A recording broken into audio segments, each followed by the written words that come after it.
Good evening, ladies and gentlemen. Welcome to High Point Racing GT Challenge, live this week from Road America in Elkhart Lake, Wisconsin. This is a classic, probably one of the most famous and popular road circuits in the United States, and this is their second race of the season, of course, coming off Watkins Glen last week. We are in qualifying session right now with about 5-6 minutes to go. I'm joined by Hamish Monroe tonight, although I'm not exactly sure at this point where he's at. And we are about to, let's go over the points while we're waiting on him to get here. Of course, not a lot to go over since it's only the results from last week, but we'll start out here with the GT3 Pro category and show those to you. And obviously you got Nathan Biggert, Ryan Bajul, Shelby Huff. Those were your top three last week. Steven Smith, Tristan Richards, and Michael Smith, followed by Justin Bach, Lakeland Shaw, Todd Beer, Aaron Gomez, and Scott Petrone. And we'll jump over here to the Pro-Ams, and we have Brian Scott, Brennan Hertzing, sorry about that, and Michael Caffrey is your top three, followed by Jed Cotterman, who he really had a chance to win last week. He was pretty much dominating, doing a great job, and then ended up having a little spin there with not too long to go, maybe 10 or 15 minutes left in the race, something like that, which dropped him down a little bit. And but he recovered nicely, and he had a lot of speed, so I'm sure he'll bounce back from that this week. Then you had Anthony Crownover and Jacob Cotterman, which is probably the younger and better looking of the Cottermans. I've seen pictures of Jed, so I'm pretty sure that Jacob's better looking. We've got Kenneth Clodden in 7th place, Kevin Belcher, Jonathan Swan, and Frank Falco Sr. round out your top 10. Frank had a rough week last week. I'm sure he's looking to bounce back. He had a couple of incidents. And then we have Travis Edwards rounding out your GT Pro-Am field, and I'm thinking that we might have Hamish back with us now, and if so, we will. You started early on me, Jim. No, we're 4 minutes to go till qualifying's over. It said 10 minutes when I went. I'm like, I got time, and then I come back and it started. So well, you're getting old. You're getting old. It takes longer to go to the restroom now. That's what happens. It does. It does. So anyway, here, finish off these GT4 points real quick, and then we'll hit that track map because we're running out of time pretty quick. Yeah, we are. We are indeed. So for the GT4 AMs, of course, Lance Campbell, dominant performance last week. It can only be said. I think the real talking point of last week was the battle for P2 between Trevor Thompson, Corey Surtiff, and Cole Malley. That was a battle that went all throughout the second stint of the race. That last half an hour, those guys were trading positions so often. It was absolutely insane, and arguably one of the best battles of the night. And for that to come out of the GT4 field is amazing. Yeah, I do 8 or 10 races a week, broadcasting and commentating, and that right there was the best battle I saw all week, easily. It wasn't even close. It was up there for me, for all the series and all the different car types I do. It was definitely within the top 3 battles that I got to call all week. It was one of the best. So it was fantastic. But of course, Lance leads the way, 385 points. I think that says. Let me bring it on my big screen. It is 385 points. 350 for Thompson, 328 for Surtiff for the top 3. Quinn Moore, the only driver not to score points last week because I don't believe they took part in round 1. So Everyone else is on the board. Quinn needs to have a good performance tonight to get himself some solid points. Still a long season to go though, Jim. Still opportunities for him to come back into it.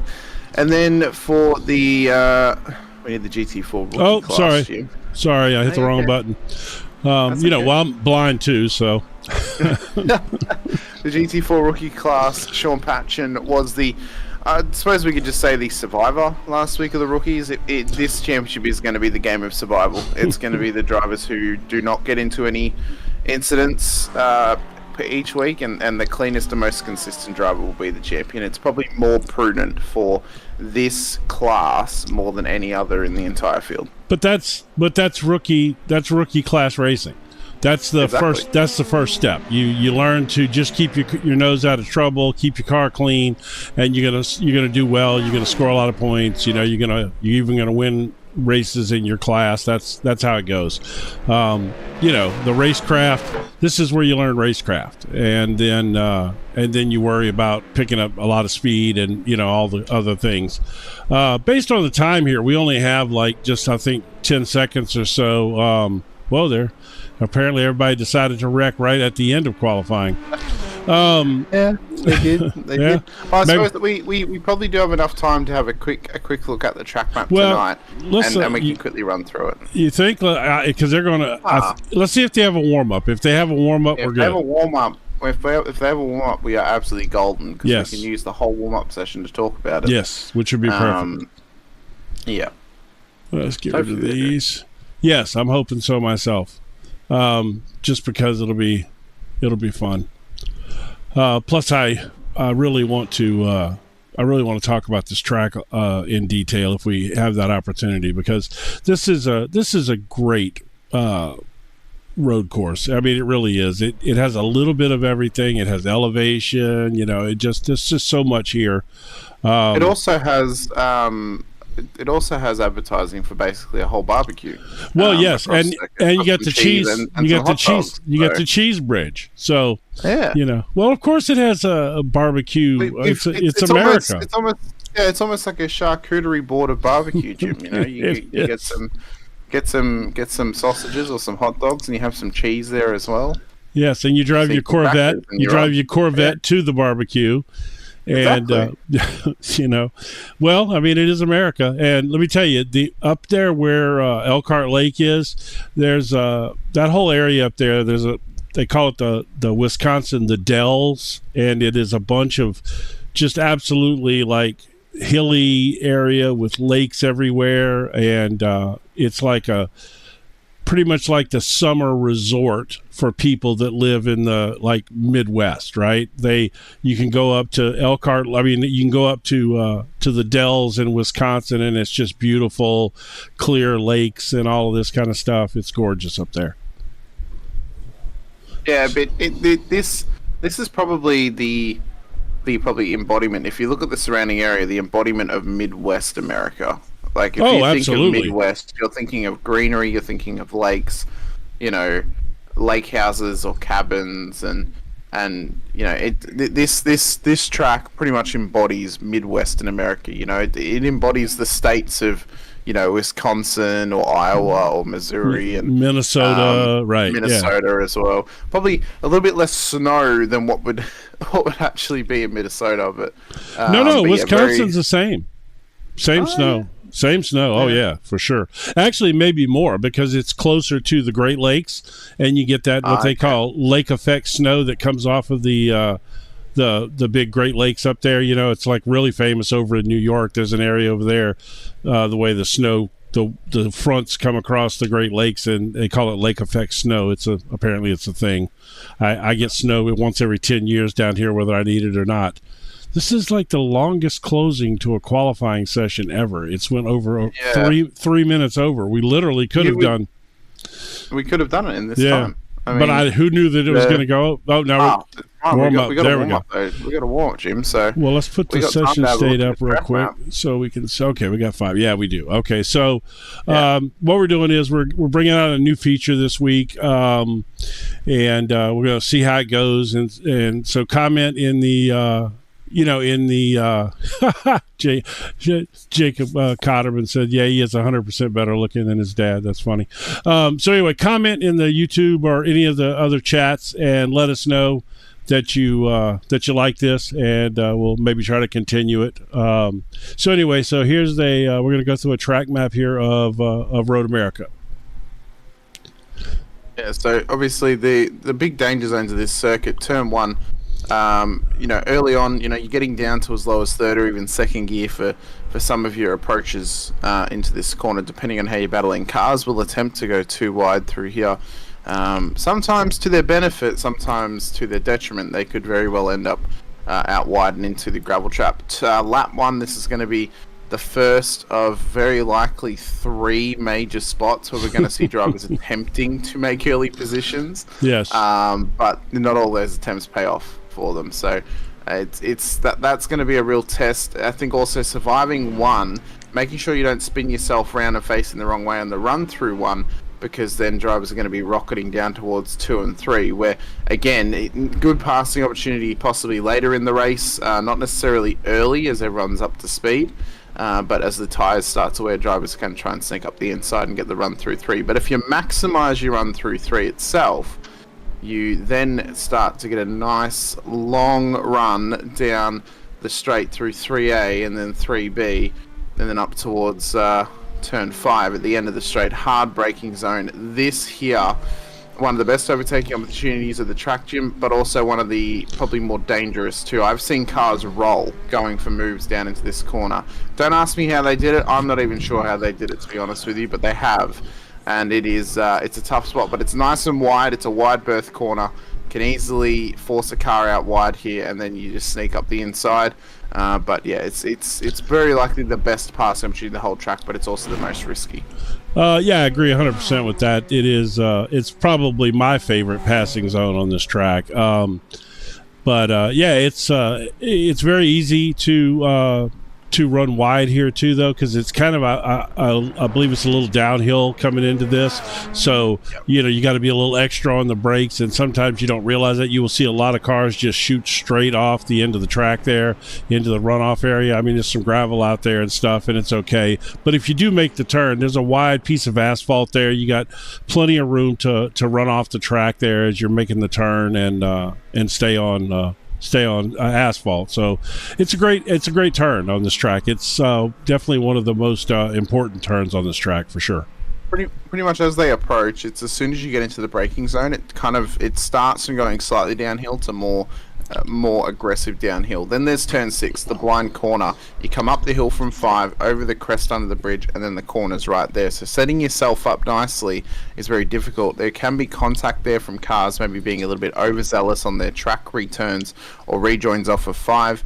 I don't know how likely we are going to be seeing some chaos there tonight, but it can happen. Then you get through 7, which again, slightly faster run, set yourself up. It's another this is sort of the highest point of the track as you come through 6 and then through 7, and then it's back downhill down towards turn 8. Hard braking zone can make overtakes, but if you get overzealous under brakes, Jim, you are going to run it straight wide into the gravel and into the grass, and you're going to be sort of trickling your way back onto the track. So it's very easy to send yourself into this corner, and it's very easy to kind of overcommit to the move and end up too wide. What you can do is put pressure on them though and force your opponent wide if you can. Well, this is a corner that gives me fits on this track. For whatever reason, I just don't see the braking zone properly here, and I overshoot this corner a lot. It's probably the toughest corner for me, and it's not that hard, but it's just a tough one for me. And then, of course, here coming into 9, as you start the carousel, this is such an important part of the track here. It is the long run through the carousel. Again, not really a passing opportunity. It is more or less you are trying to build up as much speed as possible. You're trying to keep it as tight as possible. It's a double apex at 9 and 10.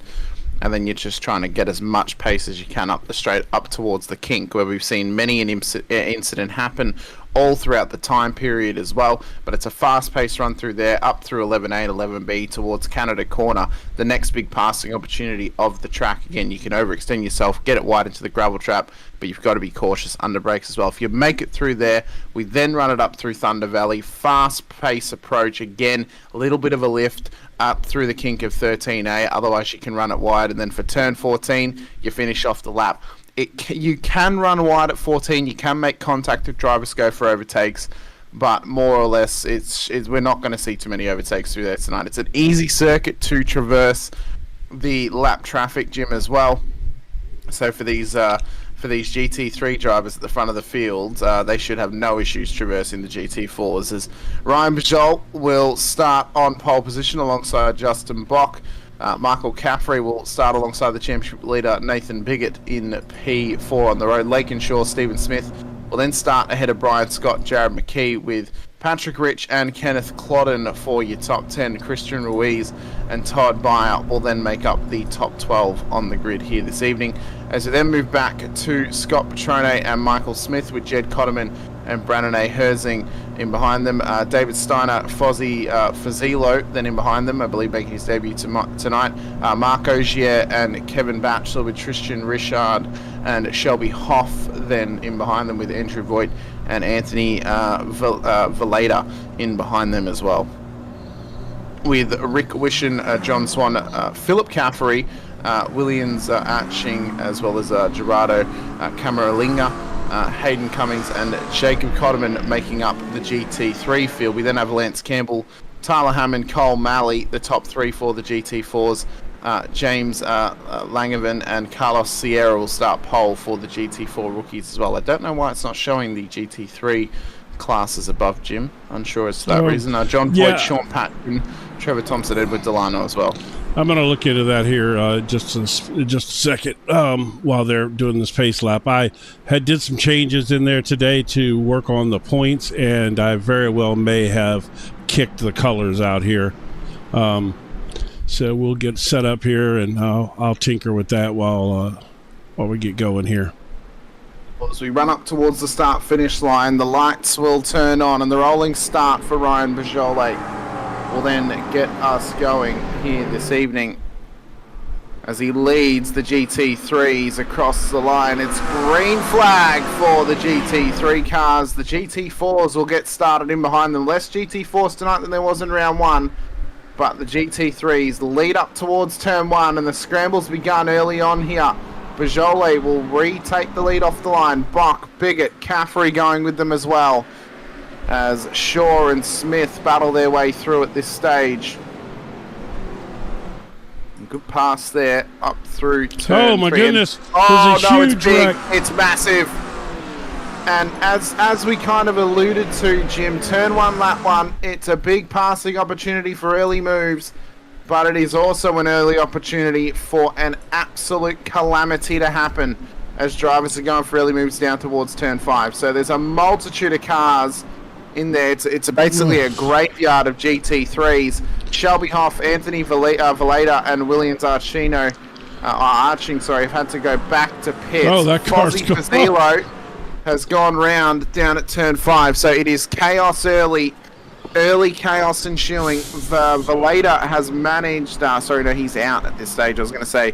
But one of the GT4s has also gone round as well in James Langeven as well. So it's early, and it's early chaos for us, Jim, at this point. We're only a minute 25 into the hour-long session, but the drivers are already struggling out there. Yeah, it's definitely a struggle. Let's see here. Let's go back, and we'll see where it all started. I believe that it all got going maybe right here. Let's see. So we're 3 wide through the first turn there. That's three wide. 3 wide's already a cause for disaster. Oh my God! That's where it came from. And then look, they're 3 wide behind them, just stacking up. Yeah. I mean, it is legitimately like you're carrying your groceries in a paper bag, Jim, and the handle just sort of starts to rip, and then eventually the whole bottom comes out and the eggs just crack on the ground. I mean, it is a It is just one small thing, and then all hell breaks loose. And you then have to ask yourself, what of the decision-making skills of some of the drivers there? Why are you going 3 wide through turn 1 on lap 1? Why are you going 3 wide? What was there to gain off of that?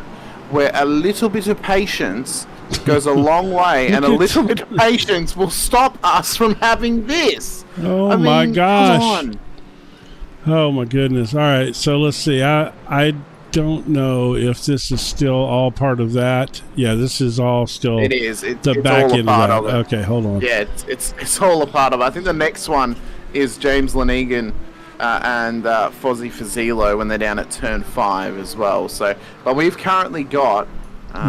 So you've got the leaders on. Yeah, I've got the leaders on screen at the moment. Okay. I believe we've currently got 7 cars either in pit lane or out of this race at this stage. Well, from John Voight down, they are in pit lane or out. So when you go 3 wide into turn 1, several rows deep, that's going to happen. Yep, and this was Fozzie. Oh, yeah, the Mustang just going on a bit of a spin. I think he probably almost self-spun, not intentionally, but he was trying to keep that car off of the guy in front of him, and he had the wheel turned, and he tried to brake it a little more, and it went around on him. That's unfortunate. Yeah. But and I think combination of catching the curb as well. Yes, that's could probably very easily cause that too. So and then it just kept going. Well, let's see what happened here. Let me back up just a little bit more. So there's the GT4 of this is Levine. James Lanegan. Yeah. Oh, yeah.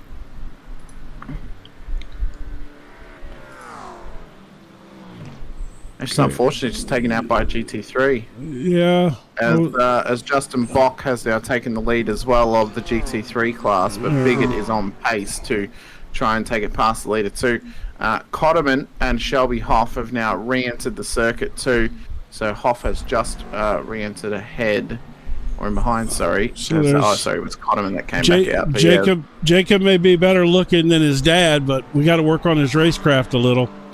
Yeah, I think his car's not so better looking than his dad's now. No, not now. It's not. All right, one more, and then we'll try to get back to this live action. I'm just trying to get you guys caught up, and maybe some of your favorite drivers may be involved in some of this. Well, there's a classic, exactly what we talked about earlier there. That's turn 5. That's a classic as it gets right there. Just overextending under brakes. It happens. All right, we're back up front here again. So Justin Bach does have the lead. Let's see here. If you'd like, Jim, I can send you my driver overrides, which have everyone classed, if you would wish. Well, no, I just haven't had a chance to get in there yet. We'll be all right here in just a second. But always having a bad blink, because he just disappeared off my screen then. I just wanted to try to show the pass for the lead if I could, and then we'll go live, and I'll mess with that with the tower. Yep. I just got to find the lead. All right, we'll use the new search feature I just learned about. Wait, there's a search? Oh my God, there is a search feature. That is amazing. I know. Did you really didn't know that, or you just messing with me? I've just clicked on where the text box is, and you can just search for it. That's fantastic. I know. You can tell my phone calls with Pascal are working out nicely, huh? They're going well as the battle for the lead is continuing on. Very similarly to what's on the replay at the moment. Yeah. All right. So that's the. This is good stuff right here, man.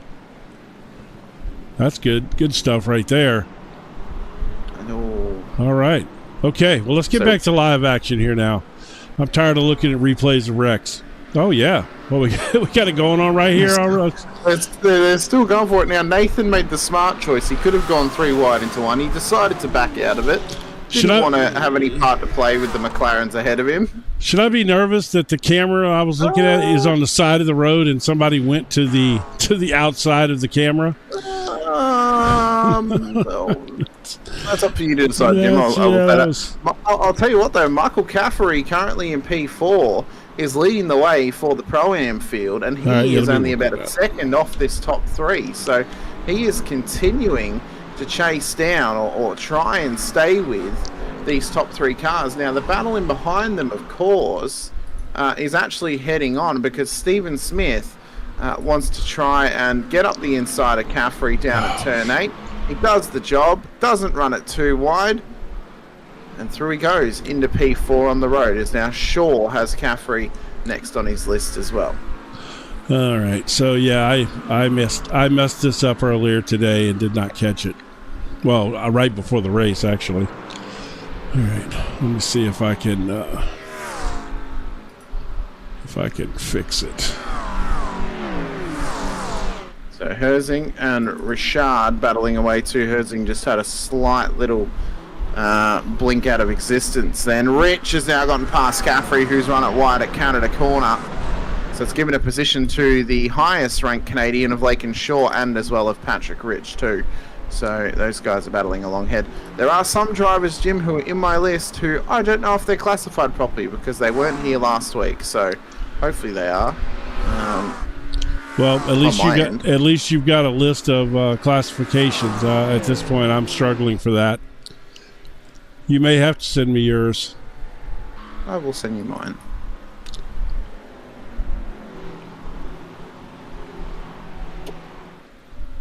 And we'll get this going.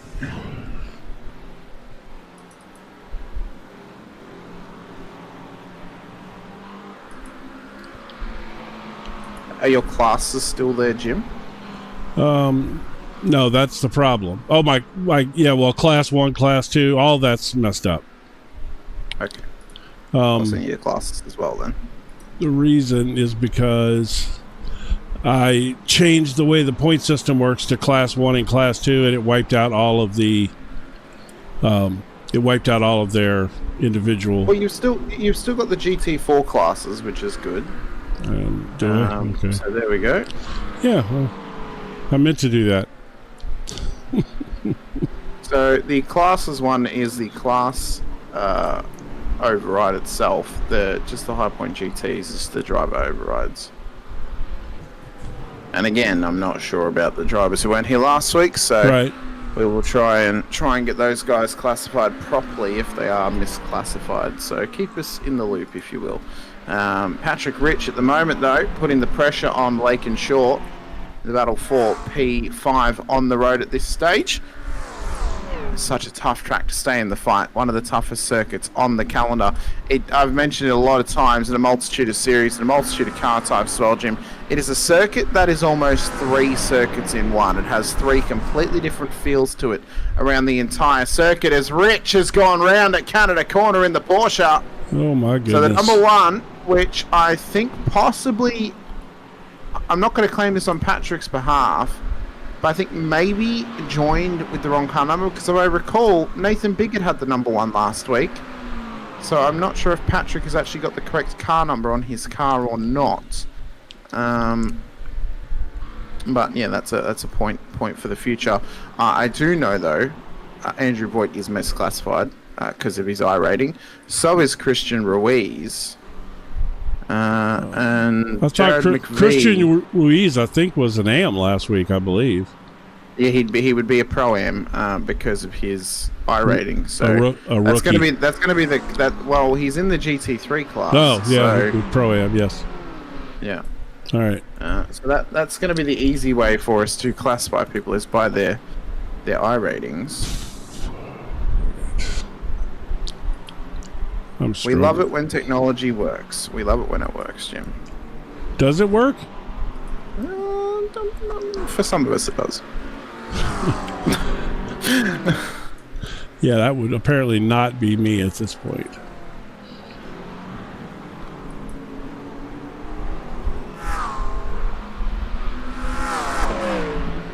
So as we continue on, I think one of the bigger difficulties of tonight is not only going to be your strategy play and how well that's going to work out. It's past a certain point of the early part of the race, you cannot rely on a caution coming out, because it all of a sudden becomes less and less likely the further apart the cars are, and it all of a sudden becomes a lot harder for drivers to, be in the position to try and make those changes in terms of where they end up, throughout this race. So I think for those drivers who may be struggling for a little bit of pace out there, that's where they've then got to try and maximize on any little mistake another car may make ahead of them. But then on the flip side of that, they also then need to try and push their way forward if they can.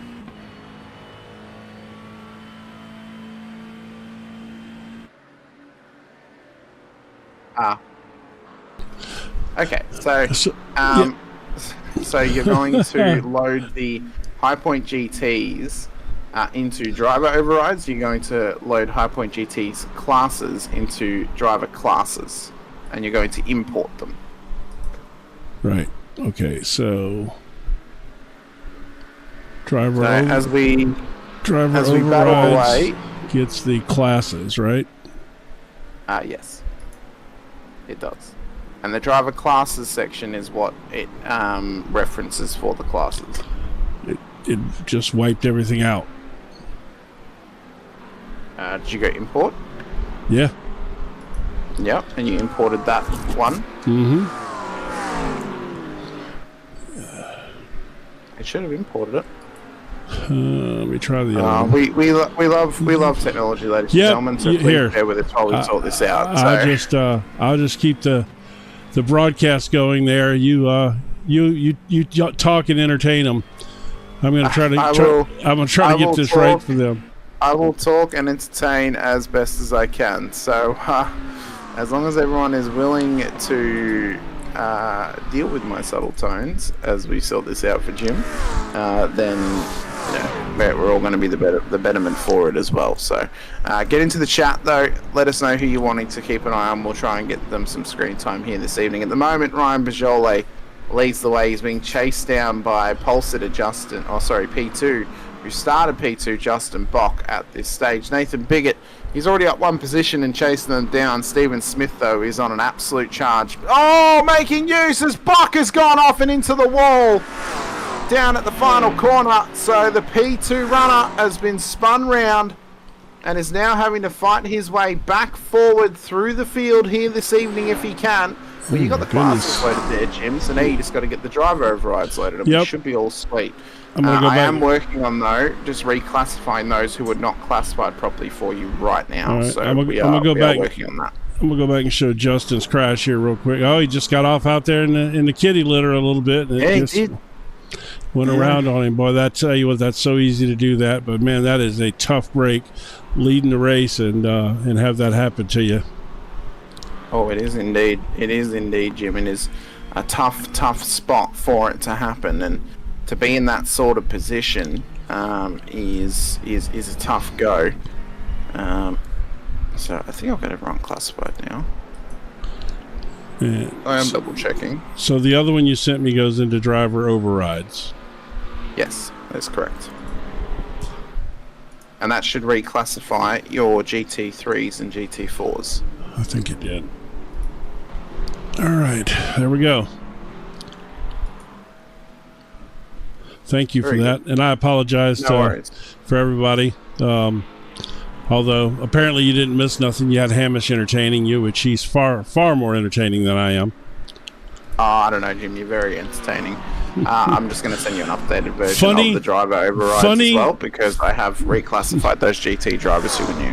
Funny looking does not qualify as entertaining, just so you know. Then I'm not entertaining then, Jim, because I'm hilarious looking. All right, I bring hilarity and calamity everywhere I go. Yes, me too, actually. That's why we work together so well.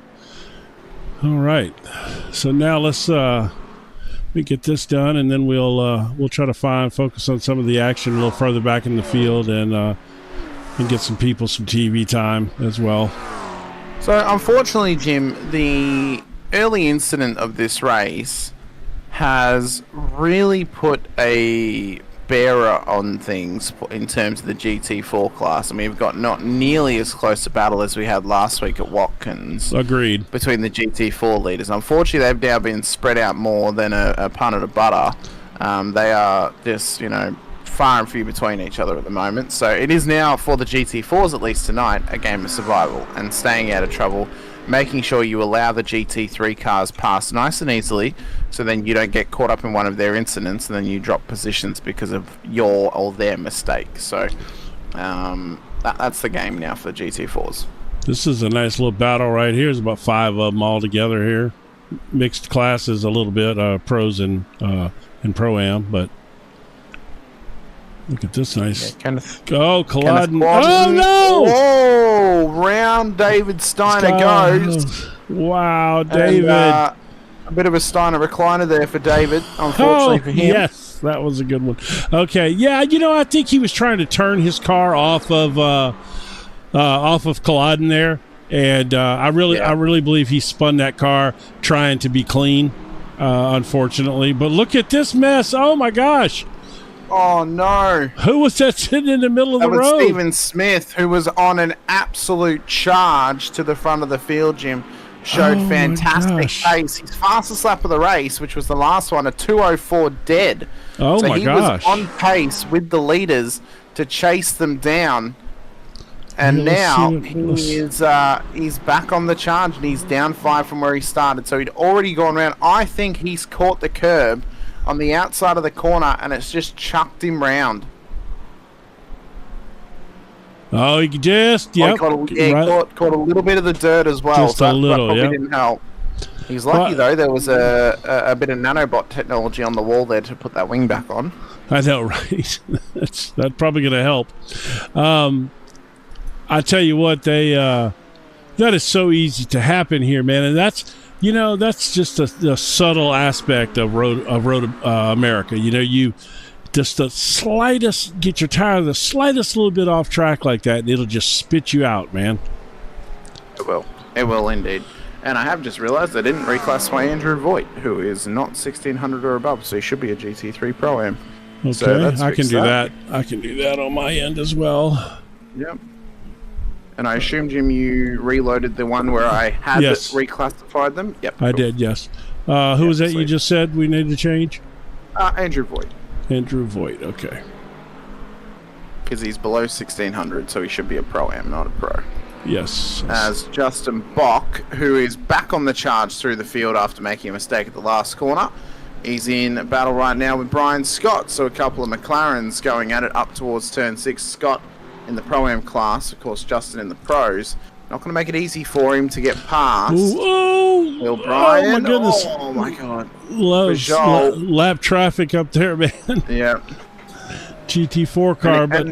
And again, that's now for the GT4s tonight. Just make it as easy as possible at this point for the GT3s, just because I mean, to be fair, nice and tidy. To be fair, he was tucked over there on the side of the track pretty well. I mean, it just, it just always makes me nervous when you see the leaders come rolling by. So, is there?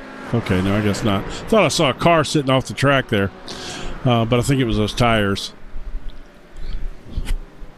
So also Ruiz as well is currently having some blinking issues in amongst the GT3 field at this stage. I tell you what, I've recently seen that they're starting to punish that.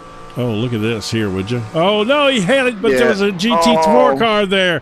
Oh, he's still going to go for it. Up and through towards turn 1 for Nathan Biggett. He's not able to make it through just yet, taking advantage of the current BOP on the Mustang, making it one of the 2 strongest cars in the field alongside the BMW. There is a Merc in the field as well, which was one of the stronger cars for Watkins Glen. Yes. But it hasn't really got much representation tonight. It's only Jared McVie in the GT3 class that is giving us any Mercedes action for that particular car type. But Biggett trying to go side by side with Bajole in towards turn 5, couldn't quite get the job done in the one entry, and now has to try and find another opportunity for it. And I wonder if they're going to keep the BOP to keep the Mustang strong for Spa in a week or so's time, because they'll change it. Realistically, the strongest car at the moment, which was at both Nürburgring and Spa, was the BMW. Yes. So they would likely keep the BMW to be the strongest car and then after that, possibly the McLaren or maybe, I think that Porsche. I think that Spa suits the BMW pretty well too. It does. It does. You know, but yeah, it'll be interesting to see, and that's what people don't realize. Oh my goodness, there was almost some collision down there on your side. That pink car. That was Tyler Hammond, who was just getting passed then by. I think he got nervous. He got a little nervous and jerked the wheel there. Well, we're going to have to do a bit of an illegal move here just to see how that's exactly happened. We're going to have to rewind. Because unfortunately, it didn't go off track, so it doesn't give me a thing to pull up to actually just go straight back to it. I got to send you. I got some buttons that are rewind 5 seconds, 10, 15, and 20. I need to send you those. Well, they would be spectacular. Yes. Yeah, they're fantastic. I wanna see here. Does he actually make a move? Oh my goodness! Sorry, I got a car going out sideways right in front of these. Oh, so he either got loose or there was contact from McKee that actually got him loose. So I'm not sure if he was initially loose off of that, or if that there was caught because of some grass or something. I wonder if the cockpit cam shows the actual driver's POV that he sees. It does not. It is not. Whatever my cockpit is set to. Okay, all right. So it's okay. Because you drive that far back? I don't drive anymore, Jim. Well, that's true. And when I do, it's not on my computer. Oh. So my cockpit cam was initially set to match the fact that I had one screen and it was a good foot away from my wheel. So I wanted to give myself a better view of everything and see the wheel and stuff like that when I was driving on my particular computer. So, but now I just log into my dad's computer on my account and race on there. Because I've got no room for my rig, Jim, if I'm honest with you. It's all in boxes still. I've got a brand new track racer rig sitting there, as that then was Brian Scott in the McLaren has just gone round at turn 8. Oh my goodness. Behind this battle you got on screen of Scott Petrone and Kenneth Clodden at the moment. Yeah, this has been an ongoing battle here for a little bit. And they're staying within just a couple tenths of each other. I mean, this is a really good battle. I'll tell you what, we're approaching pit stops here. Oh yeah, there we are. Of course, 60% fuel, so should be anywhere from half an hour into the session to around about 35 minutes for the pit stops. So we are at the point now where if somebody wanted to gamble and try to shortcut, say they don't like where they're in traffic or whatever. Well, speaking of that, Ruiz and Clodden, so we're talking into existence. Yes, we did there. In that situation, we did indeed. And so you got several of them came in on that lap. Wow. All right. Well, I guess this week I'm the prophet, the prognosticator. You are an oracle, Jim. So Ruiz, Clodden, Smith, Rich, Scott, Steiner in for the GT3 class up inside the non-lap traffic. Gerardo Camalinga is in as well, further back, as well as Williams Arching, Carlos Sierra and Todd Beyer as well. So those guys are in pit lane. Now Todd has not rejoined the circuit just yet after the earlier incident, so he is currently out of the race, as is Carlos Sierra. But Ruiz will rejoin the circuit. What is that? Is that Williams? Why is Williams parked there? He hasn't run out of fuel in the pit lane, has he? Surely not. Oh, he had to tow from there. He has. He's either overshot the box. Oh, well, maybe and doesn't have enough to do another lap. He has. He overshot the box well and truly. His box was all the way back. Yeah, at the crest of the hill. I don't know if there's any chance. You think that we could find that on replay? Let me go look. Who was that again? Scott? That was Williams Arching. Oh, yeah. That's almost like Scott. I found it, Jim. Don't worry. Well, I got it. I got the jump back button. Hold on. So he enters, and he's there. It didn't work at all. My jump back button sucks. All right. unless he he's entered pit, he stopped, and he was in his pit box, and then he pulls out. okay. Yeah, well, you show it then. I'm gonna go back to the race since I don't know what I'm doing. Oh, they're pitting like left and right now, though. Get your lead 6 cars coming in right here. He just pulls over and stops. I wonder if maybe somehow or another he didn't fuel the car. How? Well, you could have it turned off if you got a button box or something. It can happen. It can, but why would you turn it off? I don't know. Maybe it was an accident. I don't know. I would like to know. Maybe somebody will comment and chat if they know. I would love to know. So, when we head back to live on the main screen, we'll see that Pajole, Bock, and Bigot are all in pit lane. Yes. They're now exiting pit lane as well. So, Capri's coming up the straight. Now, he pitted all the way back on lap 6, remember? Yes. So, he took an earlier stop in this race. He may very well need another one because he's about 10 seconds off the amount of fuel that would have been needed to get that car home. The leaders are well and truly ahead of him, but he is now ahead of the previous GT3 Pro-Am leader in Christian Ruiz, but he will need a second stop to get this car home of around about 10 seconds of fuel, so he should give up the lead when he does that.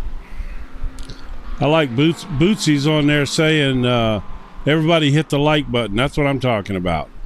That's good advice right there. Everybody should hit the like button and also give the channel a follow. It helps. Just so you know, our first race with High Point, which was the IMSA race, is now somewhere in the neighborhood of 1,300 or 1,400 views. That is a lot of views by sim racing standards. So, people are watching. So let's hit the likes and all that stuff and keep the algorithm going because it's working. And by the way, we're going to have a lot of shorts coming out starting this week with this and the IMSA class, and so there's going to be a lot of shorts out there to help promote our racing and our channel as well. It's the only short thing about both of us, Jim. Yes, right. Somehow we've compacted somebody who is 6'8" and somebody who is 6'4" into a short manner. So yes. it doesn't often happen. It doesn't. That's why I have this big giant rig. I have a track racer rig. I have a track racer rig also. And actually, I want to throw a little shade towards track racers since you brought it up. So this is I've had this rig now for a little over a year. It's the track racer, that Alpine TRX or whatever it's called, the one that's the Alpine rig. And the keyboard and mouse attachment was horribly designed. I mean, it had this pivot point that was stupid. The second you put your hand on it, it caused it to pivot down. It was terrible design. And so it immediately stripped the screw out, and I got another one, and the same thing happened to that. I literally have it propped up on a table now. And so Track Racer came out with a new one, and so I sent him a message the other day, hey, what about replacing this crap that, was the original stuff that you knew was junk? That's why you designed and built a new one. And their response to me was, no, we can't replace yours. That was literally their response. I'm not sorry, you had a problem, here's the 10% discount, buy one, whatever, nothing. Their response was literally, no, we can't replace yours. That was it. So I sent them a message back, and I'm like, you're kidding? That was your response? And they came back with, sorry, we can't replace yours. So, since I've got the opportunity, I'm going to share that with people. At least they said sorry.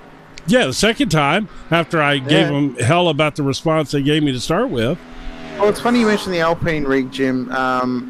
My father, who's so gracious to let me use his rig, of course he uses it full time. I use it part time as what I classify as a gentleman driver, someone who drives very rarely.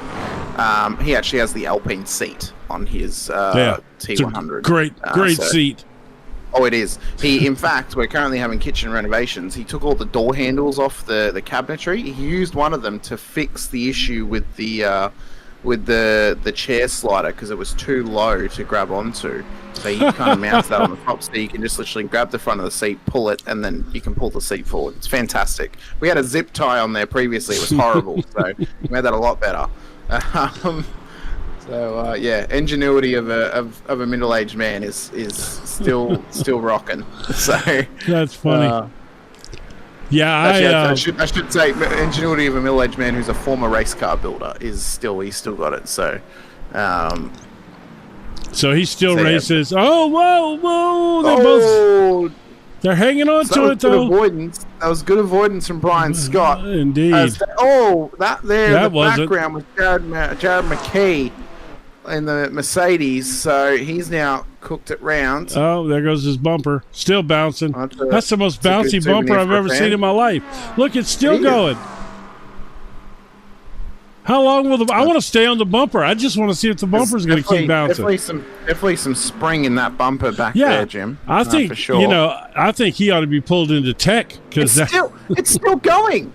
It's still bouncing. Hang on, I'm on John Swan, who's the next car who's going to come past it. Watch the right-hand side of the track. Oh, it's gone now. Okay, very good. But anyway, it bounced out of existence this time. Oh my God. That's the good stuff. Yeah, see, I love that kind of stuff. Probably people think that's stupid, but I love it. We got a good battle going here for the lead. I'm not going to lie to you. These two are getting after it. Oh, it's good to see that we've still got this battle for the lead. Of course, Bigot, I mean, I think we can both agree, had it pretty easy last week, Jim. Yeah, just ran away with Watkins. Yeah. The heck is that bumper made of? Spring water. I think, look, I would pull him in for tech inspection because there was clearly something illegal going on there. I don't know what it was, but something was wrong there. Rebound tech from AMG. Oh, something. So, yeah, there was something going on there for sure. So we've not only got this battle for the race lead, we've also got this battle at the moment as we ride on board with Ryan Bajol. We've also got this battle here for P9 on the road between Andrew Voigt, Patrick Rich, Brian Scott, and then in behind them is David Steiner. Oh, well. He's sending it. Send. Massive send from Ryan Bajol. Bigot gave him plenty of room, but he's just got the drive out the corner that little bit better, Jim. Yeah. By keeping the foot into it and having that outside line. That Mustang, too. I mean, I'm surprised he's pulling on him right here, to be honest with you. That Mustang should be rolling right here. Oh, they're still side by side into 5. And the race leader retains the lead off the exit as well. So Bajolet's got pace in that McLaren here this evening. The setup seems to be to an absolute 10th degree in terms of solidarity. And the Mustang at the front of the field of Bigot is struggling right now to hold off the charging McLaren of Ryan Bajolet. Michael Caffrey as well, who's in the Pro-Am class, is P3 overall. But he will need to pit, as we said. So Lake and Shaw should be the corrected podium sitter once Caffrey comes through pit road. But, I mean, what a battle there at the first part. And you can see now how they've separated, Jim.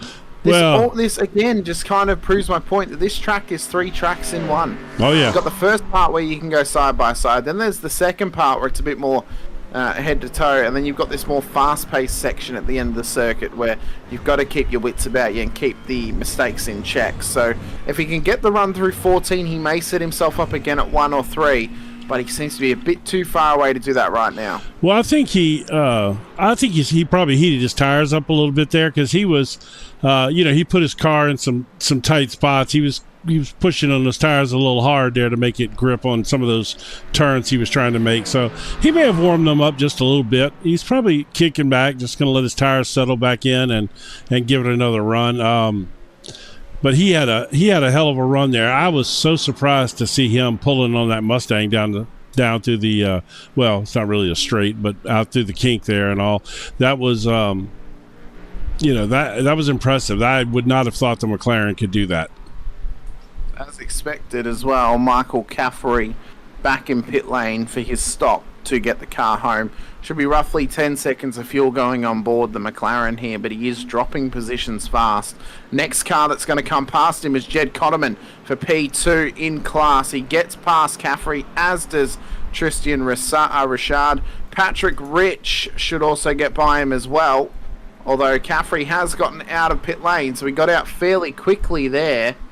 Again, actually, no, he had a drive-through. He didn't even stop. Oh.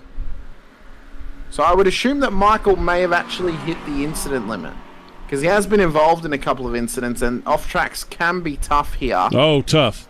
So I would say that he's had a drive-through, which is going to make his life even worse, because now when he actually does stop to take that 10 seconds of fuel, he is going to be dropping positions faster than a fly does in fly spray. So he's going to really be struggling, as Swan is also dealing with some off tracks further back in the field. I'm gonna have to tell you, these are terrible tonight. You're off your mark tonight. That was horrible. I was feeling, slightly off last night, Jim, if I'm honest with you. I felt, but me and my partner, we had a date yesterday. We both came home, and we were enjoying each other's company, and then we were gonna, we were getting ready for it, and then we just like, no, we actually don't feel that well, so we more or less just sat and watched on our phones in bed for a bit, and then felt quite ill, and then woke up this morning. I'm like, I feel a bit better, so worked out. Oh my God, that was so too much information. No wonder she loved me No wonder she loved me so much. Yeah, no, we're just sicking each other apparently, Jim. So. I have to say, my wife and I are guilty of laying there in the bed and phoning scanning through your phone. It's horrible. It's so, and that's the only. It was the only thing that made us both feel better, to be honest with you. It was just like, it just distracted us from how we felt. So, I'll tell you what, though. Back to the racing here, and aside from your relationship issues, no issues they're here, not. Jim. They're no not really issues. issues. No, I know. I was going to say that. Yeah, it's not really issues. We've got a couple of good battles going on here, but where we don't have a good battle is what in the world? He's overheated those tires. He cooked them. So once he cooked those tires through that battle, Jim, as you mentioned, he overheated them. Yeah, but I didn't think he was going to lose that. Forced him to drop the pace. Well, he's had to drop the pace to get not only the tires back down to temp, but then as soon as he's dropped out of the tow range of about 0.8 of a second, he's just unable to stay with him. I mean, you look at the last lap. Look at this fly. It was a 2:03.66. Rashad up the inside. Flying. Jed Cotterman takes the position, not in class, mind you, overall position. There's around about 900 I rating between these drivers. 2.4k for Tristan, 1500 for Jed Cotterman. The last lap times for the race leader, 2:03.66 for Bigot, 2:04.56 for Bajole. So he definitely had to drop pace because of the tyre wear. Runs it wide though to Rashad on the outside for Cotterman and the Mustang. Can he power it through? It's a tough spot to do it. Can't quite get the pace. No, that's a tough place to carry that outside speed through there. Plus, he didn't really have that great of a run when Tristan got it a little out of shape there. But we've got a three-way here. Caffrey's coming into this picture as well. Now remember though, he will need to pit to get that car home. So that's right. It's almost more or less a when will it happen moment for Michael. Well, let's see. We're at lap 20. We're 40 minutes in. He should be pretty close on that. They're all wide there. Yeah, he should be really close to pitting if in next 2 laps, I would think. So Jared McKee has had a very wide run through turn 5. That damage on board that Mercedes still posing difficulties. The problem now is though he has just dragged a good shovel worth of debris of that gravel back onto the road down at 5, right onto the racing line at the exit of the corner, Jim. So this could now pose troubles to these drivers who are following him through that section of circuit, as Ruiz is still having those blinking issues up in P3. I'm shocked that iRacing hasn't put Reeves in the pit, to be honest with you. here lately, they haven't been playing around. I've seen a couple of cars this week that have been pitted over that. I went a long time where they weren't too tough on it. Well, you're right. Well, they just ran through all that debris in 5 right there. So Jed's loaded his camera, but he's not turned it on. Yeah, I had everybody's camera that was up and earlier. He's not got it on, Jim. That's the issue. He's not actually turned it on. Yeah, and the only other one, Jacob had his on early, but it wasn't working, and then he cut it off, and he was really excited. Jed told me this week that he had got Jacob a new camera and everything, and was all, he was all excited about getting to have his camera on. And so let's see, where is our only other guy with a camera? Is he? It would be Edward Delano in the GT4 class. You got Delano in your list? Because I don't have him. Yeah, he's in P30 overall at the moment. He's P2 of the GT4s. No, you got him on your camera list. Well, I haven't got the camera list open, but I remember last week he had it on. Yeah, he doesn't have his open tonight. Oh, was that Michael that's just gone round? It was. Oh, my gosh. So Michael Caffrey is dropping positions hard here. Remember, he needs that second pit stop to get this car home. He may as well commit to it now. He is. So, of course, one of 3 Australians in the field. He's gotten up at a very similar time to me to come racing, which is nice and early in the morning for. Well, yeah, I say early, but earlier than the US space drivers are racing at the moment. Right, just because you like to get up at noon and work all night, No, I do not get up at noon, Jim. I don't like getting up at noon. Okay, 11. No, my preference is roughly 9 or 10 o'clock. Okay, there you go. So that's our only working camera. That's the only working camera we got tonight. So we'll give Brandon, which he's actually having a decent run here. He's comfortably sitting in ninth place in class, and he's keeping it, looks like, pretty clean. I don't recall us calling him out, so that's usually a good sign.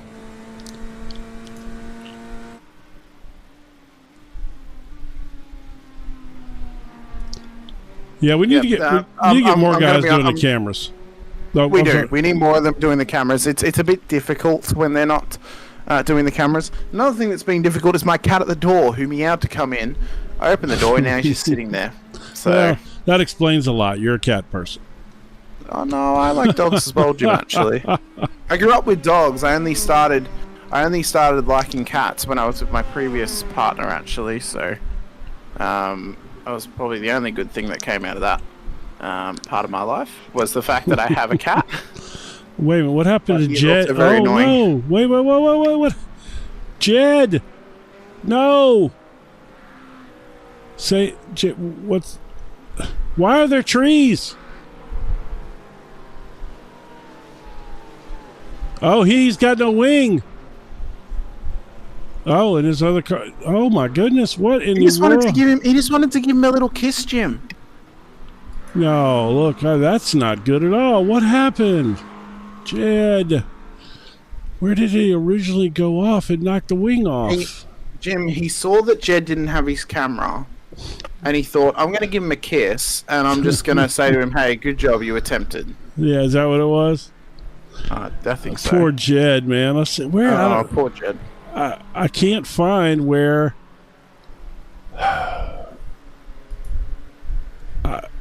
This can't be the. This is the.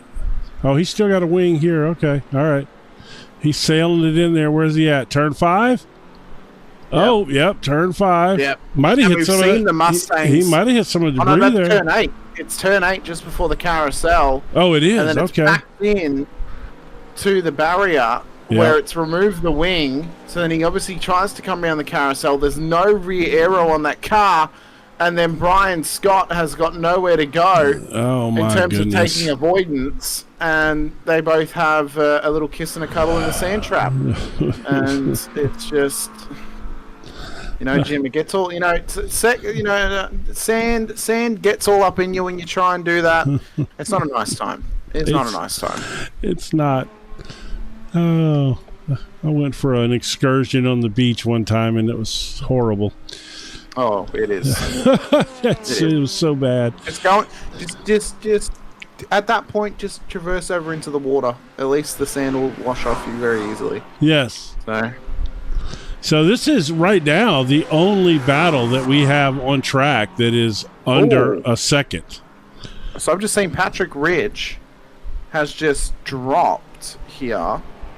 I'm not sure if he's been ping flagged or if he's actually just lost connection or not. Ruiz is still blinking up ahead of this battle pack. So if there's a ping flag in place, well, why has he not copped it? That's the question to iRacing, I suppose. But there's lap traffic in this one here, Jim, because Scott Petrone is lapped, and Shaw and Bock are trying to get past him. Which he didn't put up much of a fight. He let him on through. Well, I tell you what, it's like you said, there was a lot of debris there. I don't know if that didn't help Jed go around or not. Well, it wasn't at that corner. It was turn 8 where he went round. So okay. Yeah, well, so probably debris there too.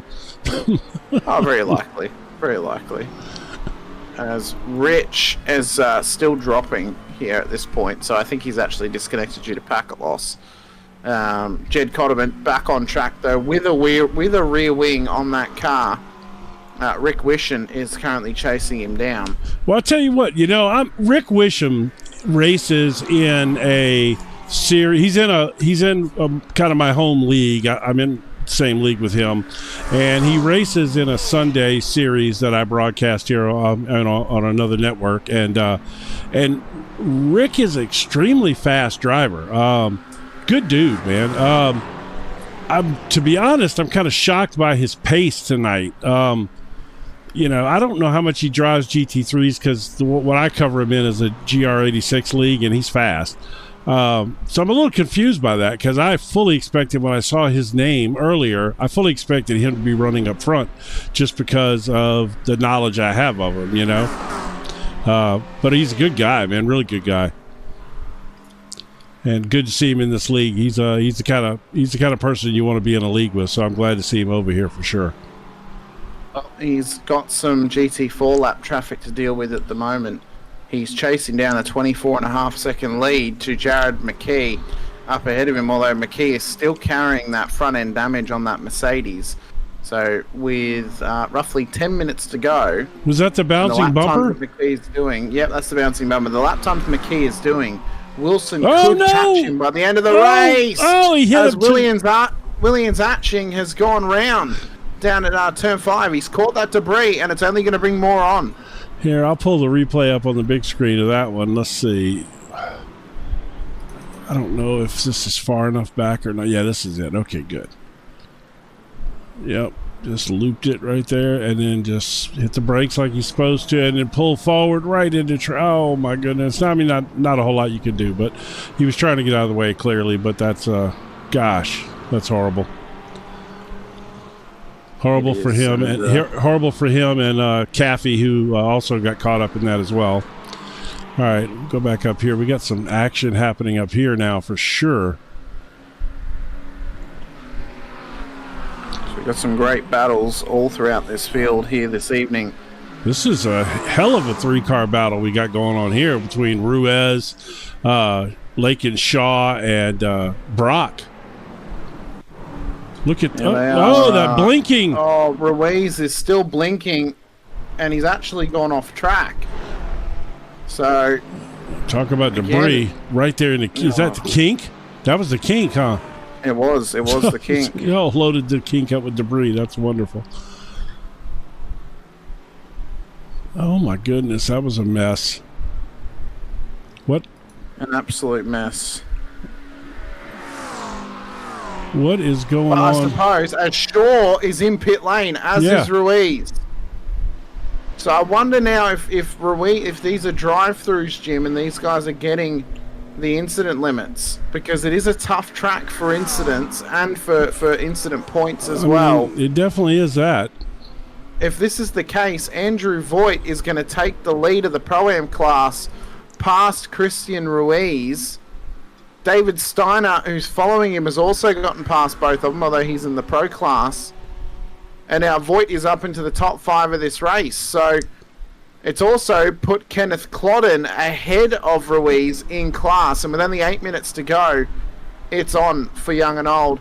The point I was trying to make before, although Wishin has actually now dropped pace due to the lap traffic, if he could have lapped at a 2:05 every lap, and McKee was continuing with the 08s, he actually could have caught him by the end of the race. But at this stage, it's not looking likely, especially with that previous lap time of his. Brian Scott is under pressure at the moment from Marc Ogier, and big damage on the front of that McLaren for Scott. We saw the contact earlier with Jed Cotterman, and it is struggling for straight line speed at the moment, and very likely struggling in the corners too with no front end downforce. Yeah, you would think so for sure. Luckily, I mean, GT3 cars don't have a ton of downforce in the front, but certainly losing your nose like that's going to hurt it, especially on a mid-engine car too, because you don't have the engine weight up there on the front tires. Well, it can also hurt the cooling of the engine, as Herzing has had an off track down at turn 1. This battle, though, between Voigt, Steiner, and Shaw is starting to heat up, and it's really starting to cook for us now. Yeah. Got a good little simmer happening between these 3 drivers, although a wide berth run. Do you know what Buc-ee's is? You see Buc-ee's? I do know what Buc-ee's is, Jim. It is a Texas staple at this point, of the biggest service station out there. Yeah, they've expanded now out of Texas. But I live right down the road from one of the super big Buc-ee's. Where I live in Texas is headed down towards Galveston, which is the vacation island of Texas and all. Yes, and so there's a huge Buc-ee's right there, and it's right down the road from me. So I'm lucky I get to pop in Buc-ee's. They got obviously cheap gas, and super clean restrooms. That's kind of what they're known for. Oh, he's put nice move here. Look at this move. Jim, that wasn't in class, but. No, I was thinking of it the other day, Jim. I was playing some American Truck Simulator, and I've recently taken advantage of the Steam Summer Sale of the discounts on the DLC for that game. Right. I managed to buy the rest of the states I did not own, one of them of which was Texas.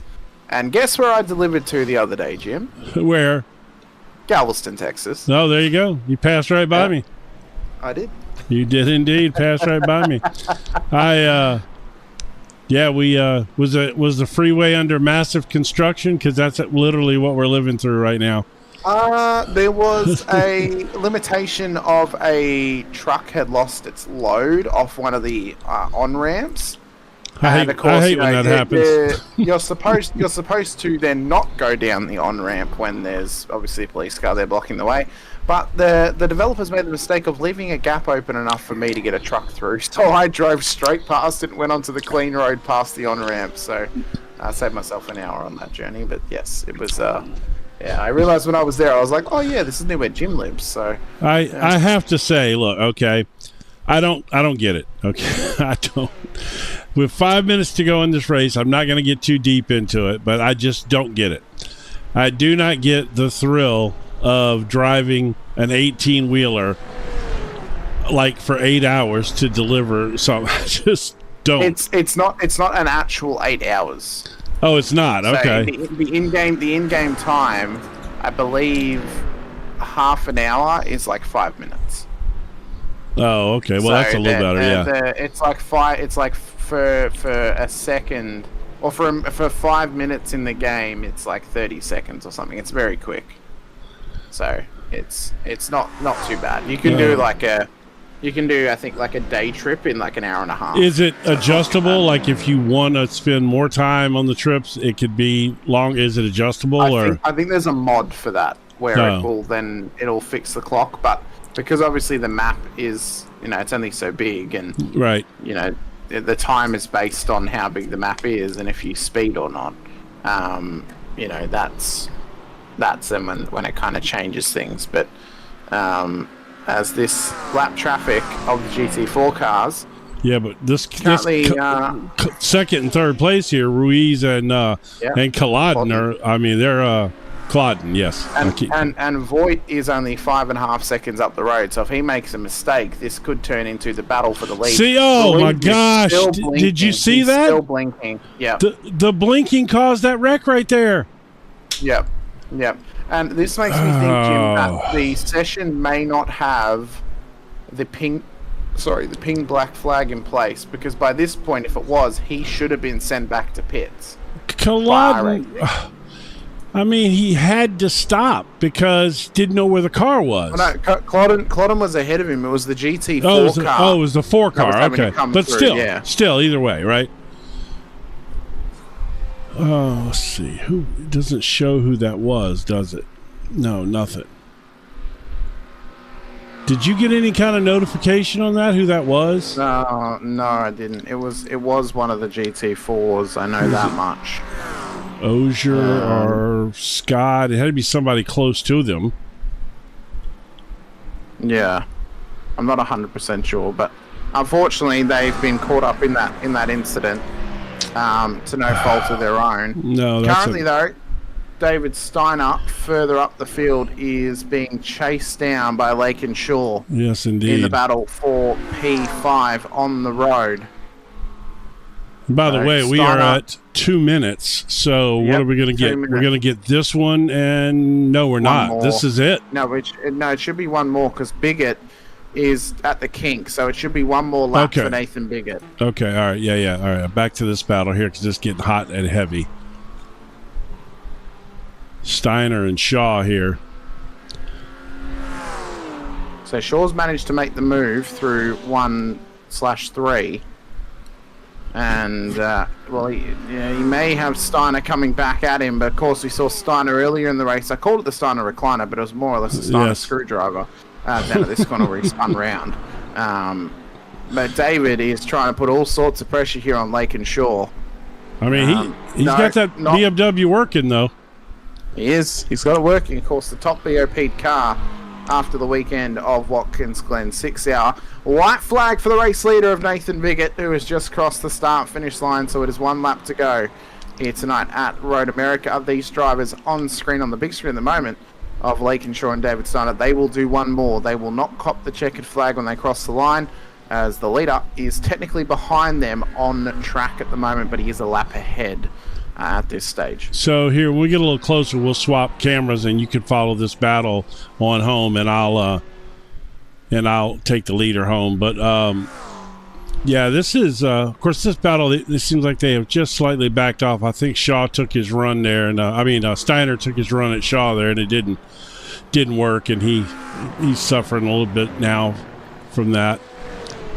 Well, of course, Andrew Voigt has actually grown his gap over Kenneth Culloden at this stage. Well, with that 9.8 seconds at the moment over P2 in class. Steiner is having to come through pit lane. Oh my gosh! David Steiner, I think, drive-through. It's got to be a drive-through. Yep, it has to be a drive-through penalty. Oh, we have more cars coming in. Culloden's unless coming in. They're going to run out of fuel. Maybe they're going to run out of fuel, Jim. Maybe it was so tight on the fuel level. He's not stopping. They're having to come in, surely. No, look. I mean, I'm gonna go to Biggert here. He's approaching his win. But so Steiner's stopped. He stopped. He did stop, huh? He stopped. So these guys all needed a little bit more fuel. Where Biggett has been fuel saving this race. Now, with the BOP, the Mustang only has 108.9 litres available to it of the original 111. So this car, in fact, has 3 litres less available in the tank. But it hasn't mattered for Nathan Biggett tonight. He showed his pace. He let his run get himself to the front of the field through strategy alone. He survived the battle with Beaujolais, and now he's another double race winner here in the GT Challenge for Nathan Biggett. Takes the overall win here this evening in the GT3 Pro class.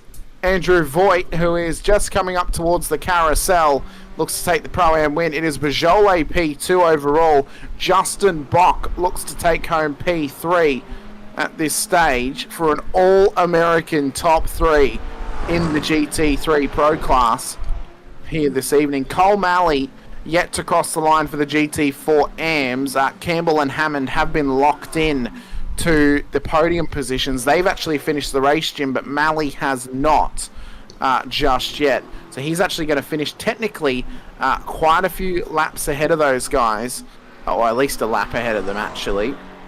Right, yeah, so lap. this is now going to change up our championship a little bit, as he was involved in that battle last week for the podium positions. So for Andrew Voigt, it's a good performance from him tonight in the Bucky's Porsche. He'll take the win for the Pro-Ams. It'll be a P6 on the road, up 17 positions in this race in a fantastic effort from him. Malley will come up towards the line. He'll cross the line shortly to take home his race win for the AM class of the GT4s. And Sean Patchen has taken the GT4 rookie win as well. So solid performances all round. Yeah, no, I mean, this was we had some good racing here. This was I just I just hate these turn one first lap 3 wide kind of things, or if we could just get away from that kind of stuff. This was a phenomenal race, and we took out some good cars there, and that was unfortunate, and it just kind of changed the complexity of the race because of that. And as Cole Malley comes in and takes his... Get ready, Jim, because next week in Indianapolis, turn one. I mean...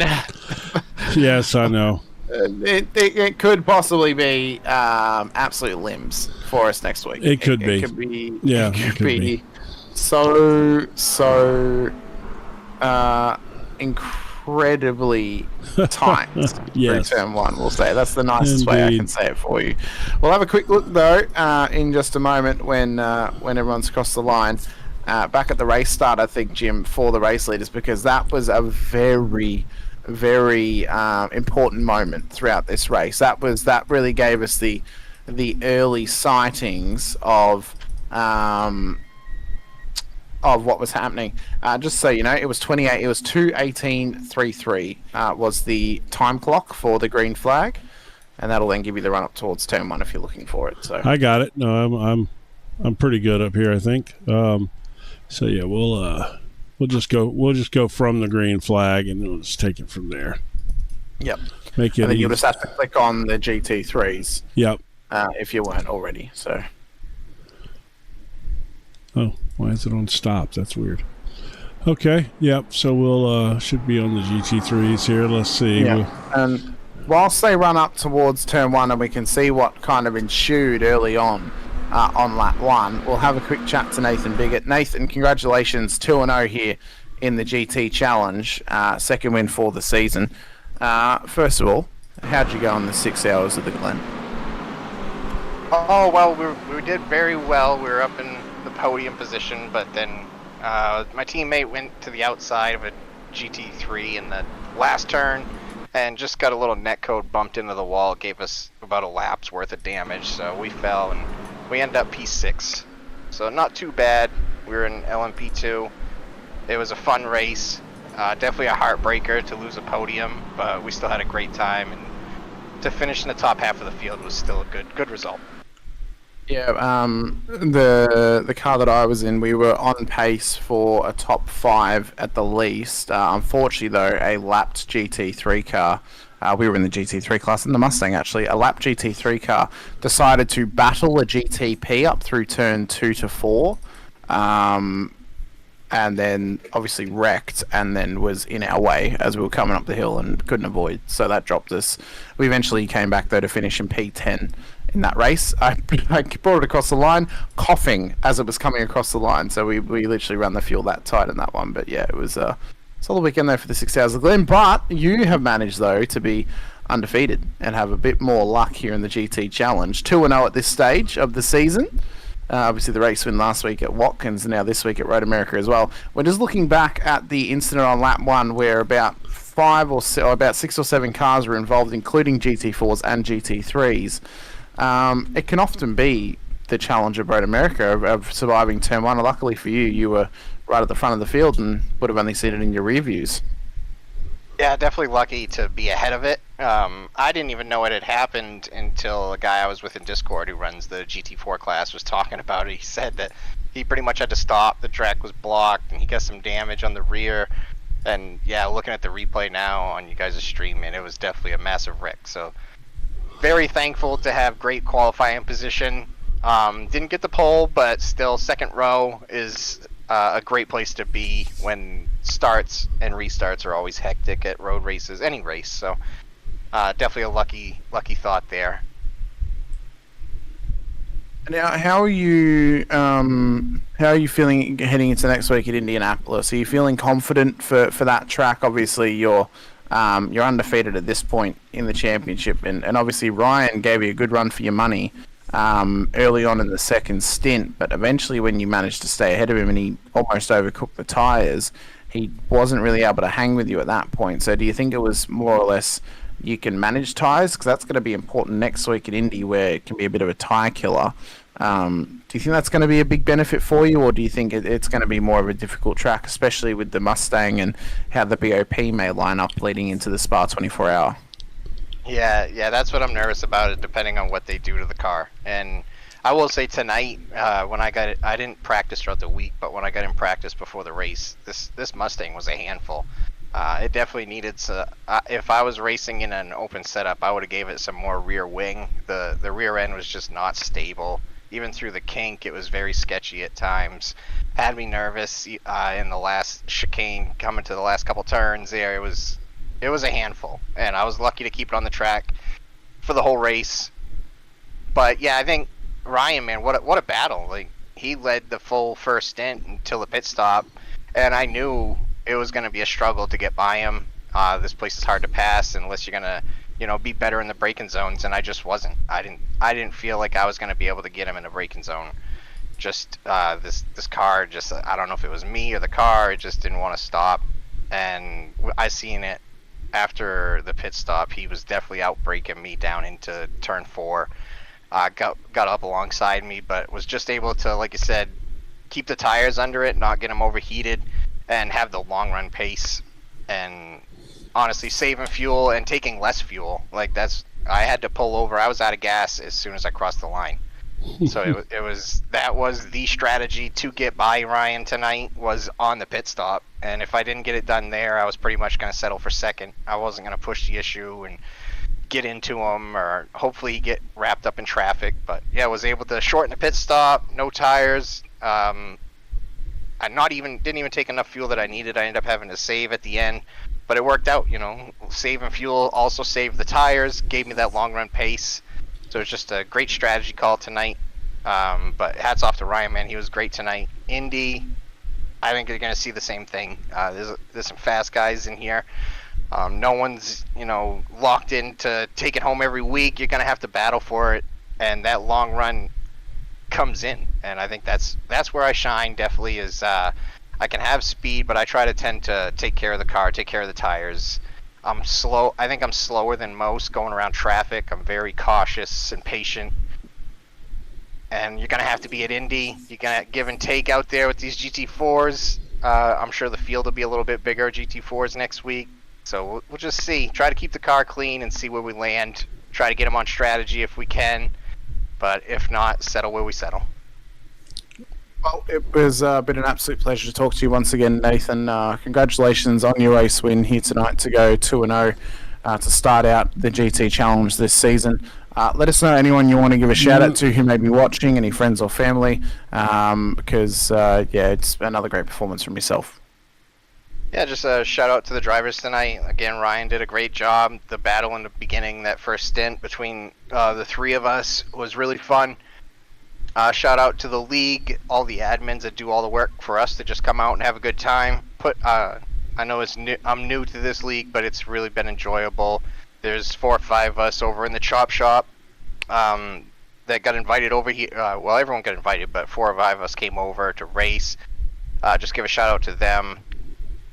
Motormouth Broadcasting, appreciate everything you guys do for this series and iRacing, making all us drivers look good and sound good. And all the fans out there watching, give a shout out whenever I get a win. My #1 fan watches every one of my races. Love you, Mom. Well, Nathan, an absolute pleasure once again. Best of luck next week at Indy. We look forward to seeing how you go. And if you can somehow pull off a three-peat at the start of this season, it'd be incredible to see. We'll give it a shot. See you next week. See ya. All right, next up, Jim, we've got the race winner of the GT4 AM class, but also GT4 overall, Cole Malley, Yes. who won that class by a full lap Yeah, he did. here, as Cole Malley's about to have a quick chat here with Jim Cunningham. Oh, well. Cole, Jim Cunningham, how you doing, man? Maybe he's not going to have a chat with me. Nope. Maybe he's not. I apologize. I alt-tabbed, and here we are. I'm doing well. How are you? Good. Not as good as you, apparently. So, congratulations. You had a fantastic run tonight out there. I guess you had almost a full lap lead there at the end. That's pretty impressive. Well, thank you. I got to be honest. The guy that crashed out in first place, he had the speed. He really did, and I was chasing him the whole race. Well, you again, that's a big part of the GT4 is it's survival in a lot of ways. You just got to bring the car home, and a lot of times you're going to have decent finishes. I mean, it's nice to have the super fast pace, but down in the GT4s, it's survival is the key, and you've done that now. You were involved in that incredible battle last week. That you were part of that battle, if I'm not mistaken, that lasted half the race. Isn't that right? Oh yes, yeah. Between all three of us. Yeah. That's honestly one of the best battles I've seen all week, and I do a lot of races, But a fantastic win for you tonight here. Congratulations. What do you think about Indy next week? I've never raced there, so I'm going to be putting in the laps this week. I think it's going to be a really good time. I've watched a couple of videos. I'm excited to race there. I think the Mercedes is going to be a really good car. It's going to make use of its horsepower and its weight, and we'll see if we can repeat this week. Well, there's definitely a couple of horsepower spots there for sure. All right, man. Well, congratulations again. You want to shout out to anybody while we got you here? I want to shout out to the guys that weren't able to race this week. We're looking forward to seeing them next week. Johnny, Aiden, and also to the Voigt brothers. Thanks for racing with us. I appreciate it. And thanks to Jed for putting this all on. Appreciate it. Yep. All right. Well, we'll see you next week in Indy. Good luck. Thanks. You too. Bye-bye. All Well, right. Jim, I must say, Cole, his accent just sounds AI. He does kind of sound AI. It sounds He AI. may be. He may be like a bot. You never know. Maybe, who knows? Jed brought in a bot just to liven up the action in GT4. He did. So who you want to bring in now? We're going to bring in We'll bring in Andrew first. We'll chat to our race winners, and then we'll chat to the admin right. of the series. So Yep. Next up, we've got our GT3 Pro-Am winner in Andrew Voigt. Andrew, congratulations. Top performance here tonight. You managed to survive the best out of anyone to take home the race win for the Pro-Am class in the end. In your Bucky's car, which I know sits at home quite closely for Jim, of course, a man who lives right near Galveston, Texas, where Bucky's originally was that where it originally started? No, Jim? Was it in Galveston? Oh, no. They originally started in I should know this, but it slipped my mind. But no, it's not where they started. But I do live about 2 miles from one of the big huge Bucky's. So yeah, love it. Yeah, man, love Bucky's. Gotta go to Bucky's. I feel bad for anyone who hasn't gone to Bucky's. Well, it's an 18-hour flight for me. Oh, no, actually, no, probably closer to a 22-hour flight for me to get to Bucky's, so it's a bit harder for me. It's worth it. It's worth it. Yeah, it's worth it. It's worth it. Yeah. I would fly 22 hours to not only go to Bucky's, but to hang out with Jim at Bucky's if I could. So the thing is, you can hang out there. They have food. They have whatever. They got everything at Bucky's. No, they really do. It's basically a mall, but also a service station. It is like Costco, but as a service station, more or less. Because Costco has so much better. Yeah, it's just crazy. You just would have to go. And by the way, I'm not sure if I mentioned this earlier, but they have the cleanest restrooms in the world. Oh yeah, you'll never find a cleaner restroom. No. Oh, anyway, Bucky's aside, congratulations. You had a nice run tonight. And you had a couple little battles along the way there, but the old Bucky's Porsche seemed to come through. Oh yeah, Bucky's. You could hold it to the very end there. Speaking of holding it though, I went a little aggressive at the beginning, tried to make up some positions, so I'll have to see how that one ends up turning up with the 3 wide on turn 1. But other than that, though, it was a good race. A lot of good races from everyone. I'm glad I ended up getting P1 for Pro-Am and everything. But at the end of the day, though, it's, to finish first you got to finish, 3 wide in turn 1 is not a good idea. Oh yeah, but if you can hold it, you can hold it, and I ended up holding it. So right. Well, the problem is there's 2 other people that have to hold it too. Oh yeah. There's some guy out there in the Tennessee Volunteers car. Now, see, that's no good. We gotta get rid of that. Hey, I agree with you there, Jim. So, where are you from, man? Well, Florida. I'm a Florida guy. So okay, yeah. Obviously, we got Bucky's over here, especially in Daytona. So, obviously representing Bucky's, greatest place on earth. I love Bucky's. But anyway, yeah, glad to take home P1 in Pro-Am for Bucky the Beaver himself. Maybe I'll have some celebratory Beaver nugs on the way out. But right. Yeah, people don't even know about beaver nuggets. You know what I'm saying? Oh man, it's tragic. I feel bad for anyone who hasn't. I know about them. I've not had the pleasure. Oh of my having gosh, them before. So they're so good. You're missing out. You're so good. All right. Well, anybody, you got anybody you want to shout out to while we have you in here? Shout out to my brother racing in GT4, and all my other people who I race endurance series with, and the other HPR guys in the race and everything. A lot of them in here tonight racing pretty well. Yes. A couple spin outs all around the boards, just slippery track, especially with the heat, but also the new tire models. But it was a fun race, and good luck to everyone else in next week. All right, man. We'll see you next week at Indy. That's going to be a fun one, especially if the track's hot. That's going to be really fun. Oh yes. So thanks for having me, guys. All right. Have a good one. All right. Talk to you later. Well, we've now got the admin of the series, Jim. We do. Jed Cotterman, a man who you got to bring him in. There he is. A man who managed to connect his camera but not turn it on this week. Yes. So he's one step closer to having his camera set up. And are you talking about me? Yes. Oh yes. I had it all set up and I was connected. I thought. Well, it didn't. You were connected, but the camera was not on. We got a black screen with a ring. You got nothing. It was bad. Well, maybe that was on purpose, so you guys couldn't see me crying for the second week in a row. Oh man, look, that spin you had. I guess it was in 8, where you backed it into the fence and knocked the wing off of it, and then looped it with no wing on it. That's tough, but yeah, it's like Watkins Glen. I had a 15-second lead, and I took myself out of that race. I thought I was over it. And then I come here leading the Pro-Am again, and I got in the darn gravel. And, I knew it was there. I drove through it every other lap, no problem.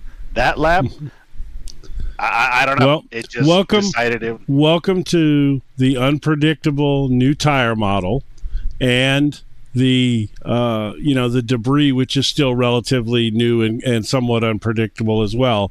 But with this new tire model, that's exactly what happens. You'll get a certain response for 3 or 4 laps in a row, and then all of a sudden it'll do something different, and that's what's biting people. But it's definitely making it exciting and hard to drive these cars, which is good. These cars needed to be harder to drive.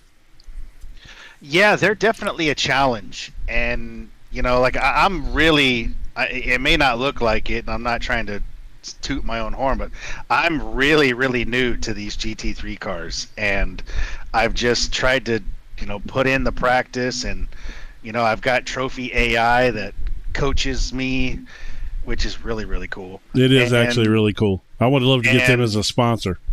And, I've really, really been trying to, try to set a good example for the league, since I'm kind of the face of it, I guess. And, ooh, that's a scary thought. I've seen pictures of you.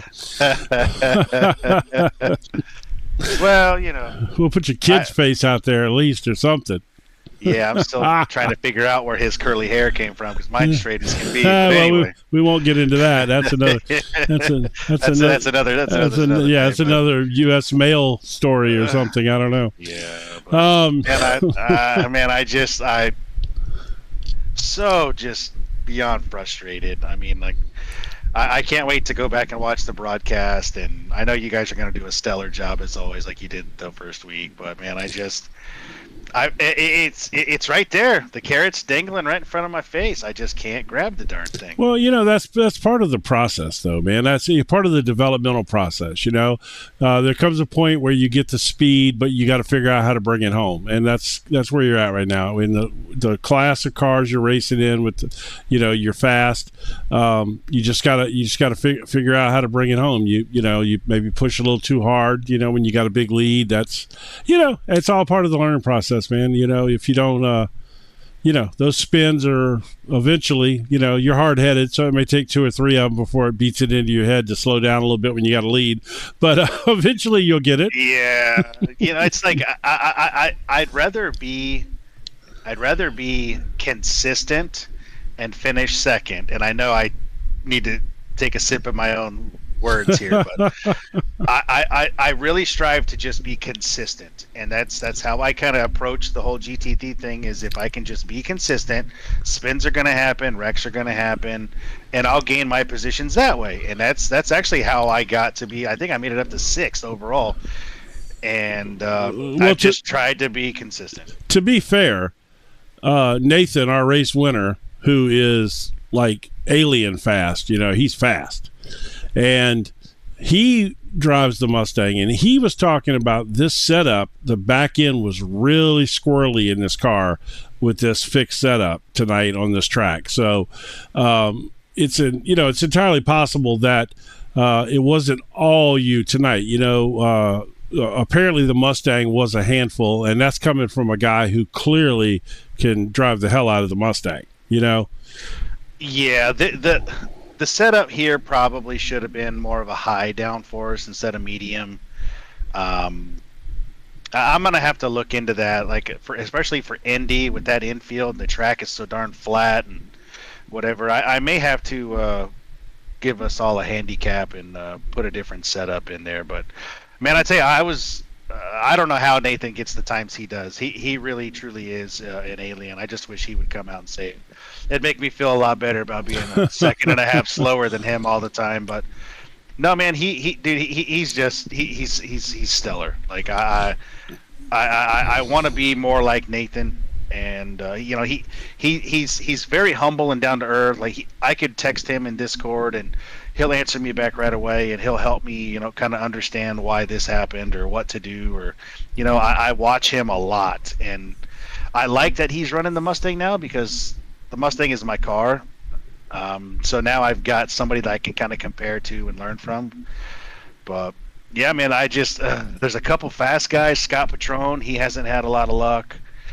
Brandon didn't have luck tonight. Jacob, he was having some internet issues. And well, I saw Rick Wisham came into this league too. He's going to have some speed at some point because I've watched the dude race other things, and he's fast. There was actually 3 or 4 people that I had no idea came into the league. Like they didn't register. Yeah. So well, Rick is from the old guys league, which was kind of like Carlos kind of started parallel with that league, and so they did a lot of stuff back and forth. And Rick, I've been in that league with Rick for a while now, and he so apparently he jumped over for this, but he's pretty fast. I do some other stuff that he's in, and he's a contender every week in that one. So I think you'll see his pace come up. He's in the pros because he's got a decent I rating, I'm sure. But I think once he gets his foot in with these GT3s, I think he'll have some pace for sure. So, but anyway, man, good job. Second race, we're doing great. We're working out all the bugs, and it's going great. Congratulations to you for awesome. for getting this going. And we're like I said, we're working out the kinks slowly but surely. How many total cars did we have tonight? What did we end up 40? with? 40? Yeah, 40. 38 the first night or the first race. 40. I mean, I got no complaints. There's still some on track issues that I'd like to address a little bit. You mean 3 wide into turn 1, 3 or 4 rows deep? That? Yeah, that's going to be a big topic of discussion. Well, there's plenty of coverage of it for you to show videos, because we watched it back several times, even when it happened, and then after the race we went back and looked at it a few more times. So it's plenty of coverage. So you'll have your opportunity to show that video. But is that going to be with the 9 and 83? Well, there's a bunch of them. It was several. Oh, okay. There were several rows deep where they went in there 3 wide. It was quite a mess. You'll see. I think Jed was asking how many cars decided to send it 3 wide at turn 1 with those numbers. Yeah, it was probably 83. Yeah, that's about what it looked like when they went in there. Nice. No, but yeah. Well, so were you watching before the race when we did the little track map thing? No. To be honest with you, when as soon as 8 o'clock comes, I'm focused. I'm in the zone. I drowned everything out. I locked my room and my door so nobody can bother me. And I haven't watched it yet, but I will. Well, we got you. Yeah, we did a little track map segment for you. So. Oh, okay, very cool. Is that what we were talking about? Yeah. That was a little, something new that we were doing that the other leagues don't have. So it's something we've decided to play with here first. So it was the first time. We really were trying to figure out where to squeeze it in, but we decided to do it over the warm up since it's the warm up. Yeah, of course. Yeah, we got that free 5 minutes to do whatever. So yeah, so that's a good spot for it. But anyway, check that out, and thanks for everything. And we'll see you next week in Indy. Yeah, buddy. I'll get the points updated tomorrow and get them sent to you. All right, I'll have them updated in the standings. All right, sounds good. All right, thanks, guys. Bye bye. Thank you. Yeah, he's a good dude, man. That's why this is gonna be a good league. I think if you got somebody good running these leagues, people tend to come over. Just so I think this is gonna be a great league. Yeah, I think it will. I think we're going to be in for a good solid season. I think the first few rounds has definitely I think shown that to us for sure. And I think next week at Indy is going to be not only a tough test for some drivers out there, but I think it's really going to give us a look at. As I can hear your dog whimpering in the background there, Jim. Yes. I think next week's really going to allow us to really, see who's in this fight. Obviously we've seen that Nathan's been very strong early on, but how is that Mustang going to bear with new BOP leading in towards the Spa 24-hour in a few weeks' time? That's really going to affect it. How are the other cars going to deal with that as well? And how's that going to affect the field? Well, I guess you can change cars in this league. I don't know for sure if you can or can't, but personally, I'm a fan of pick a car and race it for the season. Just because that's what you would do if you were a real race, if you're really racing. That the car you start the season with, the car you're going to run for the whole year, and I would like to see that myself. But that's just me. But if you can't change cars, those BOPs really can affect you. You could have something that just gets absolutely nerfed, and that's tough. But if you can change cars, then you can bounce around to whatever the hot car is, provided that your skill level allows you to drive the different cars. Some of them are tougher to drive than others, obviously. Well, I think next week we're in for an absolute barn burner. I'm ready. I think it's going to be an absolutely immense night on the road. The next time we're on your screens, get ready for some fireworks, Jim. Yes, I'm excited. Long Beach in the GTPs Oh yeah. and the GTDs. It is going to be pure chaos. I'm not sure if they're running the LMP2 tomorrow or not. Smart Money would say no, because they don't in real life in IMSA. They only run the prototype and the top level prototype and the GTD. Oh no, I'm sure they will. I'm sure he will. Well, it's going to be Caution City then instead of Los Angeles, California. It's Caution City, California, apparently. From what I've seen, the weather looks overcast. I don't know if there's rain in the forecast, but if he was cruel enough to set the weather to rain at that race, he wanted a nightmare. Jim, I feel that tomorrow is going to be another case of the Jim and Hamish podcast, quite possibly. It could be. But if it's not raining and it's just overcast, that could cool the track down, and that could actually make for a better racing. With the grip levels coming up, because Long Beach can be tough when it's hot and slick. If it's overcast and we don't have any moisture on the track, I think it's going to make for better racing. So I'm looking forward to that tomorrow night. Same time as tonight, we're doing the High Point IMSA Championship, and I'm excited. I'm excited too, and I think it's going to be absolutely immense. So tomorrow, same time as today, is the IMSA series. We're back again for round 3 at Long Beach Street Circuit. Possible overcast conditions out there. It is going to be absolutely diabolical for some drivers, and we'll see how they all withstand it as well. I'm looking forward to it though. It's going to be incredible. Going to be a lot of fun, and I think we're going to be in for a top night on the road. So be sure to hit the like button, the subscribe, the bell icon as well, so you're notified whenever we go racing here on Motormouth Broadcasting. More and more series coming your way, including next week. You're going to have 3 days in a row of me and Jim chatting your ear off. We're going to be doing some American short track racing. Late model stock cars on short tracks. I think the biggest track we race all season is something like Rockingham, which is I think a mile. Everything Jim, else is going to be half milers. I know it's before midday for me on Wednesday. I'm going to have to go find some cores or something just to really get it American happening. Bud Light or Miller Lite, and you could do Coors too, though. I'm thinking of what is easily available here, and the two most easy available American beers would be Budweiser or Coors. Okay. Well, it doesn't really matter. Aside from that, I mean, regardless, neither of them stand up to Madeo, but still, it's a Mexican beer. That's not what you do. Save that for a future day. So you want to put an ice chest by your chair while you're broadcasting the race with your beer in it.